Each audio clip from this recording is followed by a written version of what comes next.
ይኸው እንደሚታየው በአራቱም አቅጣጫ ሰው ድምጹን ይሰጣል ለቀጣዩ ምርጫ ስለ የዚህ ነው የዚህ ዋናው ስለሌለ ለዛኛው ምትኩ ምርጫው ተተክቷል በዚህ በቲክቶኩ ከዋናው ምርጫ ጋር የሚያመሳስለው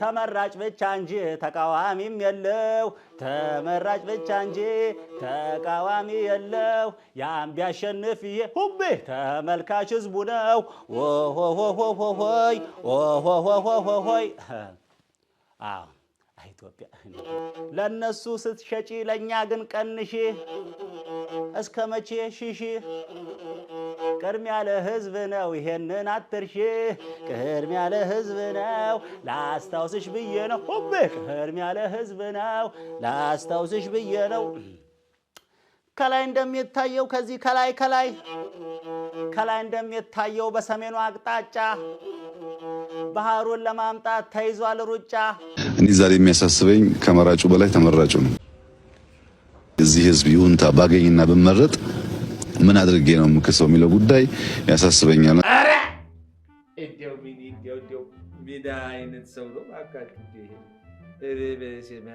ይሄ ህዝብ በቁርጠኝነት ሚሻውን ወስኖ በዲሞክራሲያዊ መንገድ ከመረጠ በኋላ የተመረጡ ሰዎች በዚያ ልክ ታምነው እጃቸው ልባቸው ንጹህ ሆነው ደከመን ታከተን ሳይሉ ሰርተው ይሄን ሀገር ታሪክ የመቀየር የዚህን ታላቅ ህዝብ ውለታ መክፈል ዝግጁነታቸው ምን ያክል ነው እልህ ቁጣ ክርክር አሸንፋለሁ ሳይሆን ያመንን የታመንን ራሱን የሰጠን ህዝብ እንዴት አገልግለው ህይወቱን ይነካሉ ይቀይራሉ የሚለው ጉዳይ ይበልጥ ያሳስበኛል በእውነት ሴቶች ተሰብስበው መሬት ሲካፈሉ አዳነች አበቤ ድንበር ትሆናሉ ወይ ፈለጣ መልኩን ቀይሮ መጣ ካላጉረመረመ አይበላም ነብር አዳነች አበቤ ክንዴ ላይ ላርግሽ እንደምንሽር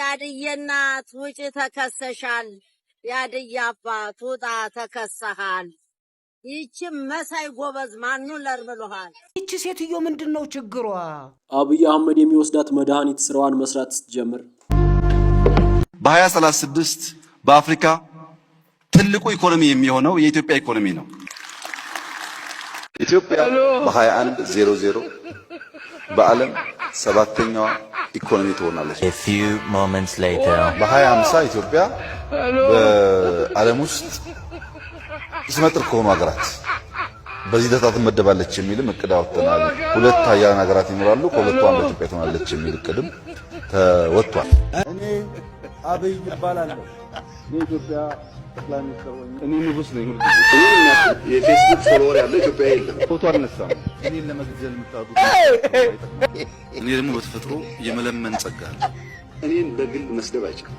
ምን ይወዱኛል እኔ ሳስበው እኔ መንደር ውስጥ እኔ ከመጣሁ በኋላ እኔ ደግሞ ከኔ ጋር እየዋለ እኔ ማህራስ አዘጋጅቻለሁ እኔ ዳሴ እንዲቀየር በጣም ብዙ ለፋ ነበር እኔ በመቆይበት በመቀጠልም የናዶ ፓርቲን አዝናኝ ቅስቀሳና የነሀፍታሙን ምላሽ አድምጠን እንመለሳለን ምርጫችን ናዶ ነው ከኔ ጋር ትላለች ምርጫችን ናዶ ነው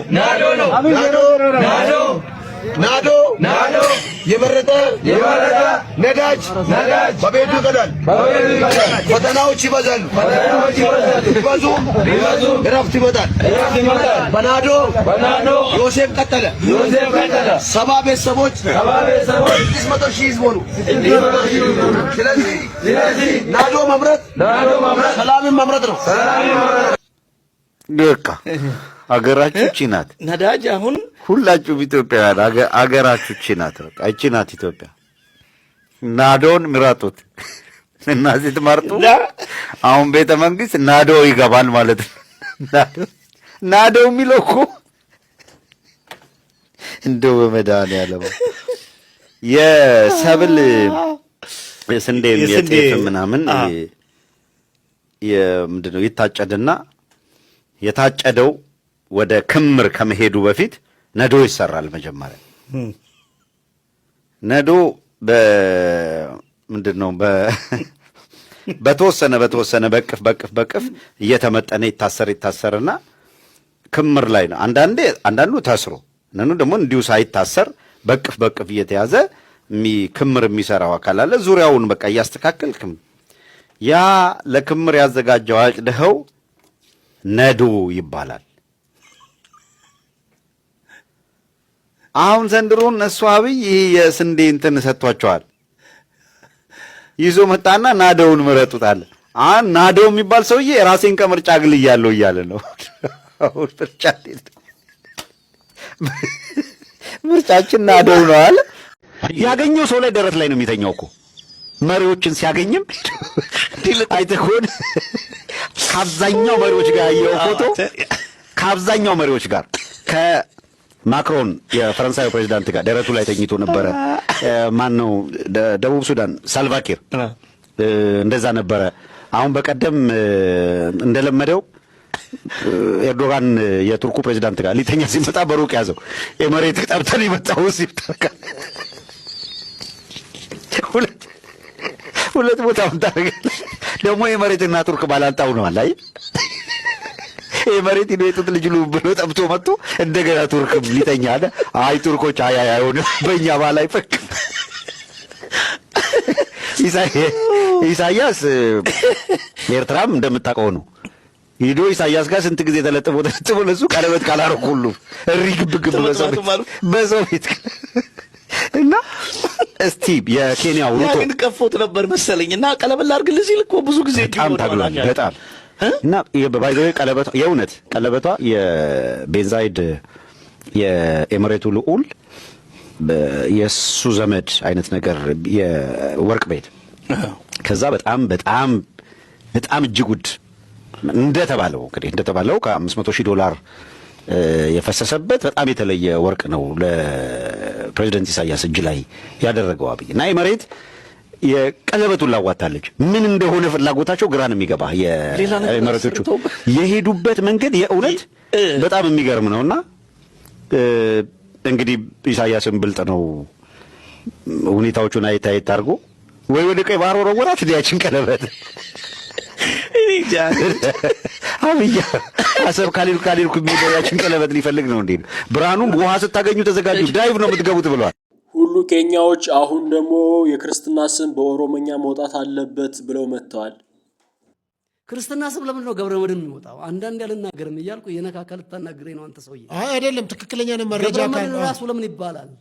ገብረ ፈይሳ ለምን አይባልም? እንዴ ለምን ወይ ደግሞ ሆጂ ፈይሳ ለምን አይባልም? ሰውየው የክርስትና ስሙ ሆጂ ፈይሳ ብሎ ለምን አልወጣለትም? እስቲ ንገረኝ። ገብረ መድህን ለምንድን ነው የሚባለው? ኢየሱስ ክርስቶስ መድኃኔዓለም ነው አይደለም? እሺ በኦሮምኛ መድኃኔዓለም ማለት ፈይሳ አዱኛ ለምን አይባልም? ገብረ መድህን አይደለ? ገብረ ማለት ያው ስራ ይመስለኛል። ግዕዝኛ ነው አይደል እንዴ? ቋንቋው አማርኛ እኮ አይደለም። ገብረ መድህን ግዕዝ ነው እንዴ? ግዕዝ ውስጥ ቢሆን ግዕዝ ነው እንጂ አማርኛ እኮ አይደለም። ግዕዝ ውስጥ ቢሆን እንደዛ ከሆነ የኢትዮጵያ ኦርቶዶክስ ቤተክርስቲያን በግዕዝ ከሆነ የምትመራውና ግዕዝ ከሆነ ንባባ በግዕዝ ተደረገ። ለምሳሌ በእስልምና ኦሮሞ የሆኑ ሙስሊሞች መሐመድ የሚባሉ የሉም እንዴ? ታዲያ ለምን እነሱ ላይ ለምን እንደዛ አይናገሩም? እርሰው አሁን እያልኩ ያለሁት እኔ ገብረ እና መድህን ግዕዝ አማርኛ አሁን አይደንፋይ ግዕዝ ነው። ሎጂካል እንዲሆኑ ነው እርሶ ሳይናገሩ ሎጂካል እንዲሆኑ አይደለም። ኦሮሞ ሆኖ መሐመድ የሚባል ሰው አለ አይደል? ለምን እሱን አይቃወሙም? እሱን የማልቃወምበት ምክንያት እሺ ምንድነው? የአረብኛ ነው መሐመድ። ያው ስማኛ እኔ ቁርአንን በደንብ አንብቤ ዳጀስት አድርጌ አላቀውም። ገብቷል አይደል? ስለማላቀው ነገር ማውራት አልፈልግም። የእነ አዳነች የምገባ ስነ ስርዓት ምን ይመስላል የሚለውን የምናለን አዝናኝ የሆነ ቪዲዮ ተከታትለን እንመለስ። ጉርሻው በጣም ነው ደስ ያለን። ጠግበናል። በእውነት ውለው ይግቡ። በጣም ነው የበላ ነው። እንደዚህ እኔ በልቼ አላውቅም። በፊት እኮ ባለስልጣኖች እኮ ጉርሻ ሲቀበሉ እንጂ ጉርሻ ሲያቀብሉ አይተናናቅም። ይሄ ለኛ ትልቅ ተምሳሌት ነው። እንደምፈልግን አድርገው ነው ያስተናገዱን። የጾም ለብቻ የፍስክ ለብቻ። እውነቴን ነው የምልህ። አሁን የጾሙ ላይ ሽሮን ሰላም ሚኒስቴር ነው የጨለፈው። ተመልከት። ድንቹን ግብርና ሚኒስቴር ነው የጨለፈው። ምስሩን እንባ ጠባቂ ተቋም ራሱ ነው ከለቅሶ ቤት መሰለኝ ያመጡት። በጣም የሚጣፍጥ ምስር ነው የበላህ። እንትኑስ ብትል ፍስኩ ጋር ብትሄድ ጥብሱ ማን ነው የጨለፈልን? ማዕድ ሚኒስቴር ነው የጨለፈልን። ቀይ ወጡን ቀዳማዊት እመቤት ጨለፈችልን። ጎመን በስጋውን አረንጓዴ አሻራ ራሳቸው ብቻ እኔ እውነት እንደዚህም አለ እንዴ? እውነቴን ነው። ክትፎ ጋር ብቻ መከላከያ ሚኒስቴር ነበር። እኔ ክትፎን ተውኩት። እኔ ለብ ነው ፈልገው፣ እነሱ ደግሞ በድሮን ነው የሚለበልቡት አሉ። ተውኩኝ። እኔ ብዙ ፍላጎት ያው እዛ ቱርክ ወስደው እስኪያስለበልቡ እኔ ራብ ይገለኛል። ብቻ በላ ነው ጠጣ ነው። እውነቴን ነው። ቤተ መንግስት እኮ በፊት በጠጅ ነው የሚታወቀው። ይሄው አሁን እንደምታየው ነው፣ አልጫና ጥሬ ነው። አሁን ይሄው ዱቄትም ቤት ይዘህ ሂድ ብለውኝ ዱቄትም ሰጥተውኛል። አመሰግናለሁ። ይሄው ግማሹን ዳቦ አረጋለሁ፣ ግማሹን ደግሞ ያው ለልጄ ሰጥቼ ቲክቶክ ላይ ጌም ትጫወትበታለች። ጉርሻው ቴዲ ሐዋሳ ከሰለሞን ጋር በነበረው ቆይታ የሚገራርሙ ጥያቄዎችን አንስቷል። ምላሾቹን አድምጠን እንመለስ። ሁለት አክቲቭ ጦርነቶች አሉ። የፌዴራል መንግስት ከታጣቂ ኃይሎች ጋር ይታኩሳል። አለመዋጋት እንችላለን እኛ ኢትዮጵያውያን፣ ወይም አለመዋጋት የምንችልባቸው እድሎች አሉ? ካሉስ እንዴት ነው የሚችለው? እስኪ እሱ ልትነግረን ትችላለህ? እንዴ በጣም አለ። የኔን ንግግሮች ሰምተህ የምታውቅ ከሆነ ይሄ ጥያቄ ልታነሳብኝም አይገባም። አለመዋጋት በጣም ይቻላል። ፎር ኤኒ ሪዝን። ጦርነት የሚደነቅ ነገር አይደለም፣ ትክክልም አይደለም። አት ዘ ኤንድ ኦፍ ዘ ዴይ የሰው ህይወት ነው የሚቀጥፈው።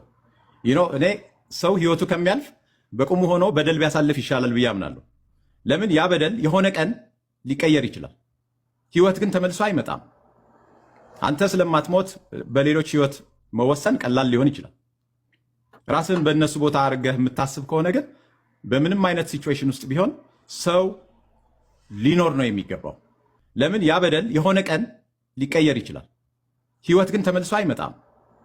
ይሄ ታገልኩለትም የምትለው ሰራሁለትም የምትለው በየትኛውም ሳይድ ሆነ ይሄ የማንንም ሳይድ የዚህኛው ልክ ለማለት አይደለም። በየትኛውም ሳይድ ሆነ ለህዝብ የምታስብ ከሆነ ጦርነትን አቮይድ ነው ማድረግ ያለብህ። ሌሎች ብዙ መንገዶች አሉ። 1001 መንገዶች ሰላማዊ የሆኑ ሐሳብህን የምታሰርጽባቸው ለህዝብ የምትሰራባቸው ብዙ መንገዶች አሉ ብዬ አምናለሁ። ስለዚህ አለመዋጋት እንችላለን። ጦርነት ምርጫ ነው በነገራችን ላይ። አም ሶሪ ቱ ሴይ ኢት። የግል አስተያየት ነው። ጠቅላይ ሚኒስትሩ ኢትዮጵያና የኛ ኢትዮጵያ የኔ ኢትዮጵያ ልበላት ሊስት አልገጥም ብላኛለች። ምክንያቱም የእሳቸው ኢትዮጵያ 4 ኪሎና አካባቢው ላይ ነው የሚያዩት። ታምራለች። አንዳንዴ ለጋር ድረስ ልትሰፋ ትችላለች፣ አንዳንዴ ፒያሳ ድረስ ልትሰፋ ትችላለች። ኢትዮጵያ ማለት ግን እሷ ብቻ ነች ወይ ነው? እሳቸው የሚያስቧት ኢትዮጵያ እቺ ብቻ ናት ወይ? አይ ነው ጎርጎራ ይሉሃል፣ ወንጪ እንደዚህ ኮይሻ ይሉሃል። ይሄ ብቻ ነው ወይ ኢትዮጵያ? መንግስት ሲያስብ ስለ አጠቃላይ ዜጋው ነው ማሰብ ያለበት። ከጥራት ከውበት በፊት ፍትሃዊነት ይቀድማል። ፍትሃዊነት ማለት ምን ማለት ነው? እንበልና 100 ብር ካለህ እጅህ ላይ 5 ልጆች ቢኖሩ አንድ ልጅ ለማብላት 20 ብር የሚያስፈልግህ ቢሆን ሁለቱን ልጅ አስርበህ ለአንደኛው ልጅ 60 ብር ሰጥተህ ኳሊቲ ምግብ ወይም ጣፋጭ ምግብ እንዲበላ ብታረግ ፍትሃዊነት አይደለም። ሁለቱ ልጆች በረሃብ ገለህ ማለት ነው አንዱን ልጅ ጣፋጭ ምግብ እንዲበላ የምታረገው። አሁን አየህ ይሄ ፕሮጀክት አይረባም አይጠቅምም ምናምን አይደለም፣ ግን በዚህ ፕሮጀክት ምክንያት ሌሎች የሚጎዱ ኢትዮጵያውያን አሉ ነው። የተፈናቀሉትን ምናምን ትተን በረሃብ እየተጠቁ ያሉ 21 ሚሊዮን ኢትዮጵያውያን አሉ። ከቤተ መንግስቱ በፊት ለነሱ ቅድሚያ ለህይወታቸው ማቆያ ቅድሚያ መስጠት አለብህ ነው። እነሱ የማን ዕዳ ናቸው? የመንግስት አይደሉም። ሰው ላይ ስትሰራ አገር መስራት ቀላል ነው።